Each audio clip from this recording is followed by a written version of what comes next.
Ladies and gentlemen, it is my great honor to introduce Naomi Klein.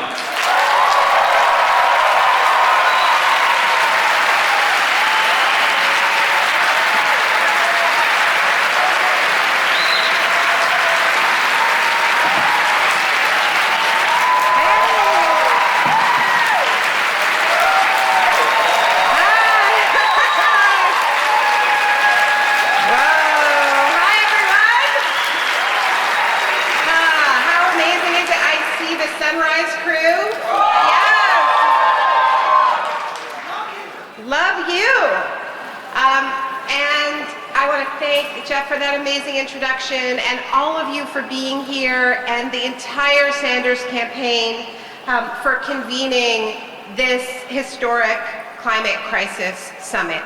This is leadership, and this is exactly the kind of leadership that we need. It is.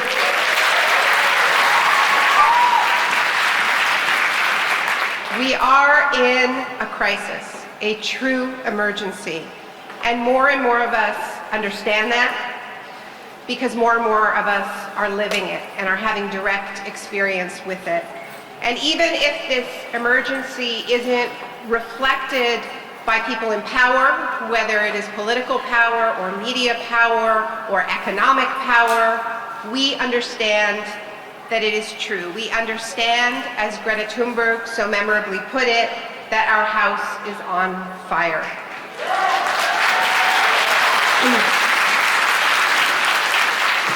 So that is what I'm going to talk to you about today. I'm going to talk about fire. So are you feeling fiery? Good. I'm glad you are. Because I want to talk about three different kinds of fire. I want to talk about the fires of climate disruption. I want to talk about the fires of hate that are also surging. And then I want to talk about the most important fire, which is our fire, okay? It is our fire, the fires that we are kindling here in Iowa and across the country, and in people's movements like this one that are spreading like wildfire around the world, from Hong Kong to Chile to Lebanon.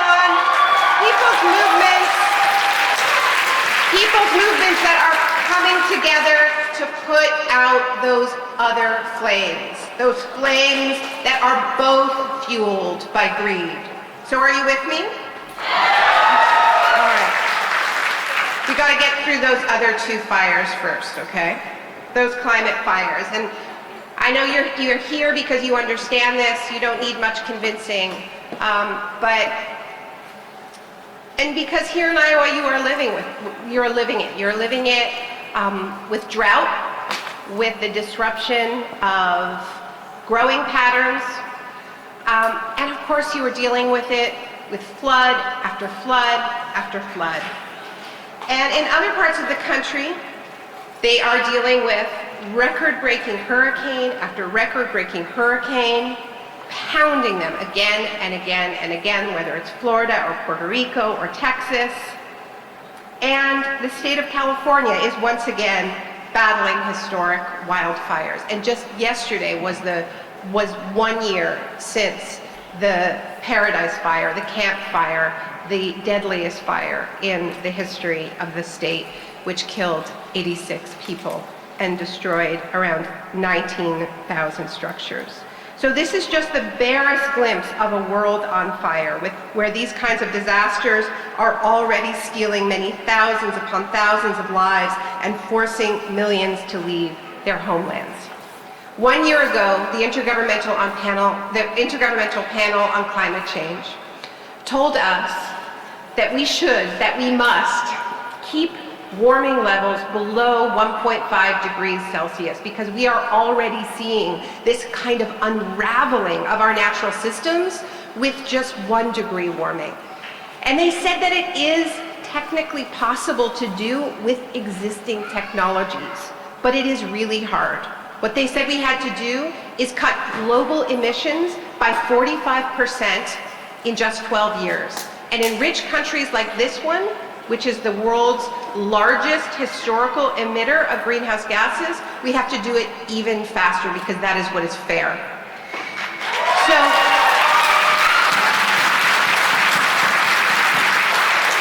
They said it is possible, but in the summary of their report, they said it would take unprecedented, this is a quote from climate scientists, not the Sanders campaign, unprecedented transformation in virtually every aspect of society.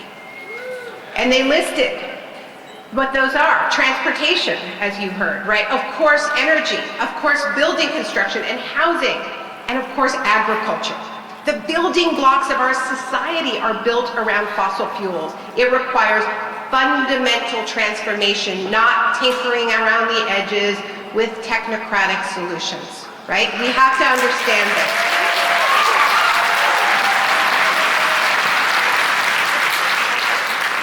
And what a Green New Deal says, you saw in that video that we produced, starring one of our next speakers, Alexandria Ocasio-Cortez,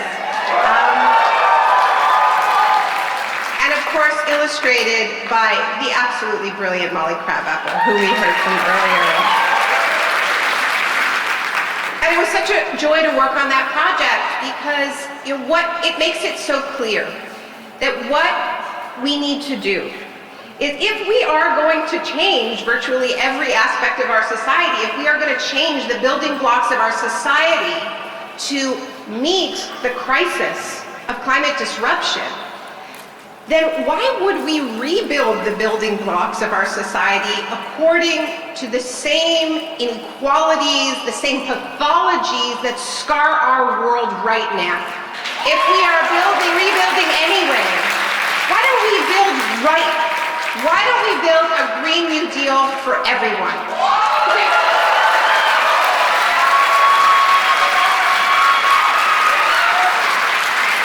And of course, we understand, right, that when these climate disasters hit, whether it's in Iowa, or whether it is in California, or whether it is in New Orleans, or whether it is Puerto Rico, or whether it is Somalia, when these crises hit, it isn't just the weather that makes them lethal, right? It is the intersection of this heavy, unprecedented weather with the public infrastructure that has been allowed to erode and collapse. Maybe it's been attacked by war. Maybe it is because of a legacy of colonialism, as in Puerto Rico. Maybe it is because of racism and neoliberalism and colonialism. But what we know is that these levees, they should have protected New Orleans, and they should be protecting Iowa, and they are breaking because of the systematic neglect of the public sphere that is the legacy of these projects, that is the legacy of the political and economic project that wages war on everything that is collective, that everything that we hold in common, that told us that there is no such thing as society. So of course, that political class that believed in that toxic ideology has utterly failed to rise to the existential challenge that is climate change.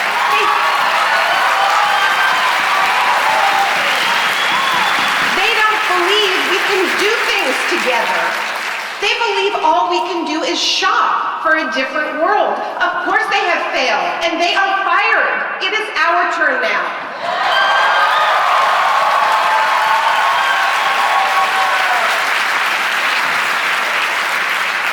So we have this very short window to get this done. And it's not just that we're not doing it, right? It's worse than that. It isn't just that we are not dousing the flames. It's that in country after country, including this one, it is the arsonists who are rising to the highest offices in their land. Trump, Bolsonaro, Modi, Duterte, this whole gang of strongmen around the world. And what do these guys do? They have a playbook, and they share it, and they swap it, right? First of all, they wage war on the idea of objective truth, right? And they wage war on the media and cry fake news and the rest of it, and use these technologies, these new technologies, to spread lies. And what they are so very, very good at doing is defining an in-group in their respective countries, a protected group, right? The real Americans, right? Or the real Indians, or the real Brazilians, whatever it is. And then using these supremacist ideologies, and yes, in this country it is most certainly white supremacy, and saying, okay, these are the out groups. These are the out groups inside our countries and at the borders trying to get into our countries. And they pit everybody against each other, right? This is what they do so well. And what I think we really have not really grasped yet is how these two fires are related to one another. That it isn't a coincidence that at this moment when the climate crisis becomes impossible to deny, when it is no longer this crisis off in the distance but is banging down our doors, that at this very moment, these figures who are so expert in the art of division, right, in the craft of spreading hate, come to power in country after country, and they feed off of insecurity. The insecurity that is the legacy of that 40-year or longer project of neoliberal austerity that has attacked labor standards, that has attacked social safety nets, that has spread insecurity like wildfire, and they have said to those in-groups, you will be protected. We will protect you against the people least responsible for this. That is their recipe. But they're also tapping into the ecological fear that we all feel. And look, I don't care if people say that they believe or they don't believe in climate change. I believe that we all know on a cellular level that there is something deeply wrong with our common home. And that is spreading a profound sense of insecurity that is now being exploited by the right? And they are offering their toxic so-called solutions. We will protect you against the other, right? Against the drug dealer, against the rapist, against the criminal, against the invader, right? Do we think it is a coincidence that these two fires are raging at the same time? It is not. It is part of the same phenomenon. And as these strong men turn their populations against each other, that frees them up for the real business at hand, which is pillaging the last remaining protected wildernesses on this planet from the Amazon to the Arctic. That's what they want to do. That's what they're about. And that, of course, fuels those planetary fires, right? When they deforest the Amazon and warm the planet. And that fuels the droughts and the superstorms and the floods, the fires that force millions to flee their arid lands, the fires that intensify armed conflicts, which also fuels migration, displacement, which is then used as fuel for those fires of hate. We are in a cycle now. Do you see this? It fuels the arguments for further militarizing borders and incarcerating migrants and tearing children from their parents. And it's even more frightening than that, because we are now seeing fascist and neo-fascist political figures in Europe, but it's seeping into North America as well, drop the charade of climate change denial and instead cast the global ecological crisis as some kind of divine corrective, a way of cleansing the world of lesser humans. We cannot win this fight without battling white supremacy. The battles have converged.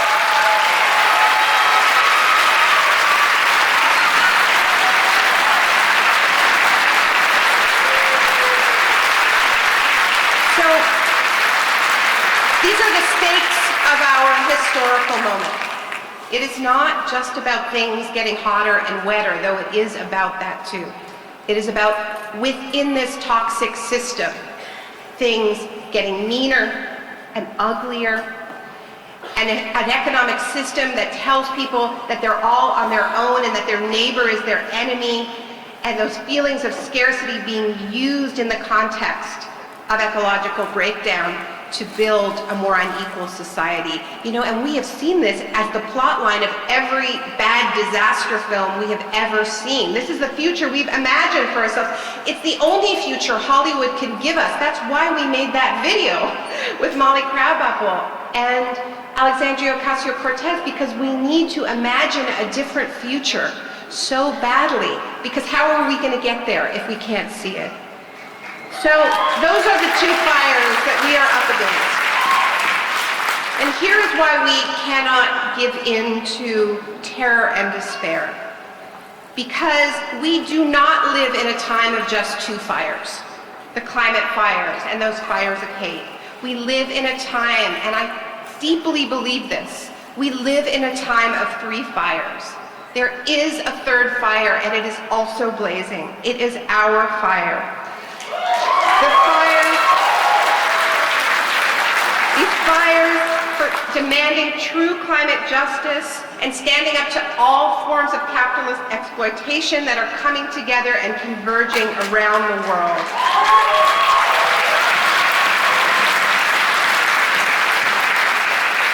And what is so exciting about the Green New Deal is that it is a battle for putting out both of these fires. It is a plan to get our emissions down to zero, to get to 100% renewable energy. But it is also a plan to attack those feelings of insecurity, to put in a floor for people, to say you all have a right to education, to housing, to healthcare.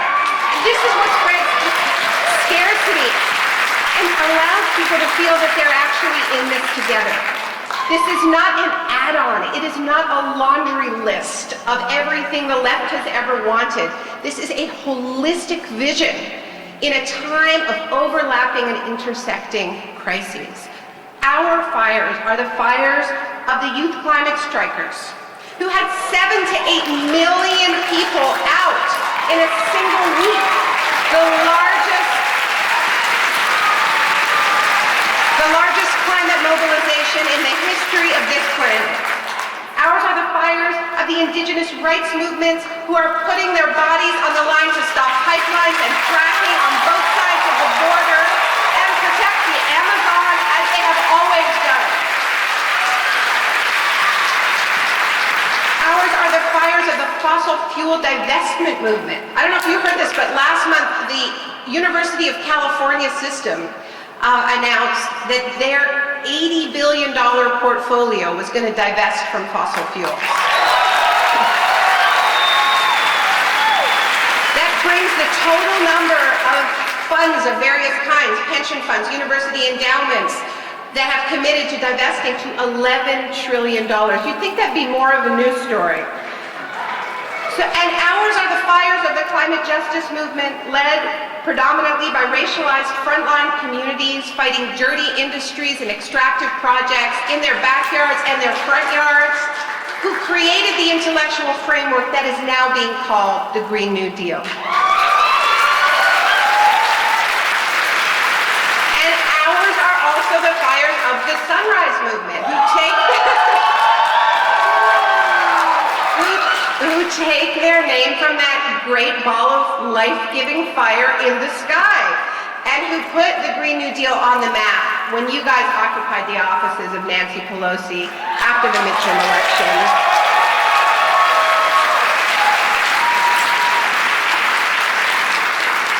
So yes, the Green New Deal is guided by science, but it also recognizes that in this moment of multiple fires, of overlapping and intersecting crises, we cannot play my crisis is bigger than your crisis. First we save the planet, then we'll deal with racism, then we'll deal with economic inequality with a little, maybe we'll just have a carbon tax. No, this is a plan for the next economy now, and everybody is included.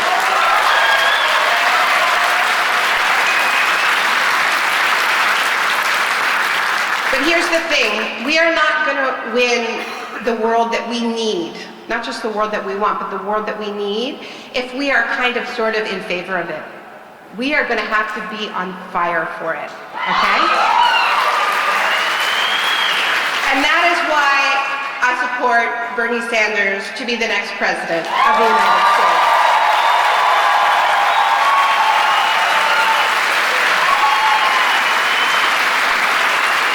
Because Bernie understands that this is the fight of our lives, and yeah, we are up against powerful forces.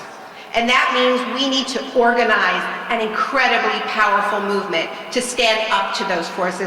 I could sit here and tell you why Bernie's Green New Deal plan is better than all the other candidates, and it is, by far, but that is not even the real reason why I support Bernie for president.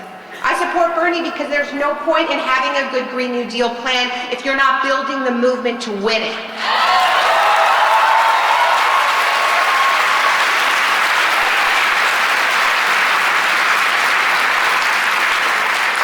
That zero means I'm out of time, right? I couldn't actually see it. Am I out of time? Can someone tell me? All right. All right. I don't know if I'm out of time. I'm just going to end with a little bit more fire for you guys, okay? Now, the kind of fire that we need to find in ourselves is not the fires of destruction and annihilation that we have seen in California, that we have seen in the Amazon, these fires that leave scorched earth behind. Fire is also a life-giving force. And for millennia, indigenous people have used fire to clear away debris, to clear away dead wood and make room for new growth. And the fire clears away the debris and the ash feeds the soil. And it prevents those wildfires that are so destructive. And that is the kind of fire that we need to locate in ourselves so that we can truly be in this moment. We need to clear away whatever debris is standing in our way, is keeping us from being in this fight with everything that we have, because everything is on the line. And we need to clear away the debris on the outside. We need to clear away the debris of the climate change deniers who are still out there, soaked in fossil fuel money, spreading doubt and misinformation in this moment when we cannot afford that. We need a movement that burns bright and hot enough to clear away that debris. And we also need a movement that burns bright and hot enough to burn away the debris of the distractors. All of this distraction coming at us, telling us that everything is more important than this, telling us that we should just follow whatever Trump's latest tweet is, or whatever the latest celebrity gossip is, or whatever it is. We need to clear away the debris of the distractors. And we also need to clear away the debris of the doomers. I don't know if you know who I mean. Some of my friends call them the doomer dudes. These are the people who have sort of turned a fetish into the idea that it's all too late, right? We're doomed. We're too selfish. All we are is we're just atomized individuals anyway. They've confused human nature with capitalism, and so they tell us we'll never rise to this challenge. We need to clear away the debris of the doomers. And most of all, we need to clear away the debris of the dividers, turning us against one another, pitting us against each other when we need to be more united, more powerful than we have ever been before. We cannot mess this up. We cannot blow this. There are no second chances. And that is why I'm here tonight.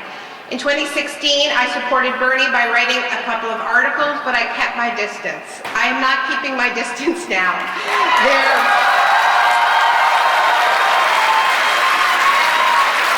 There is a Democratic socialist with a chance of winning this election, running on the Green New Deal of our dreams. So this is not a moment to wait and see which way the wind is blowing.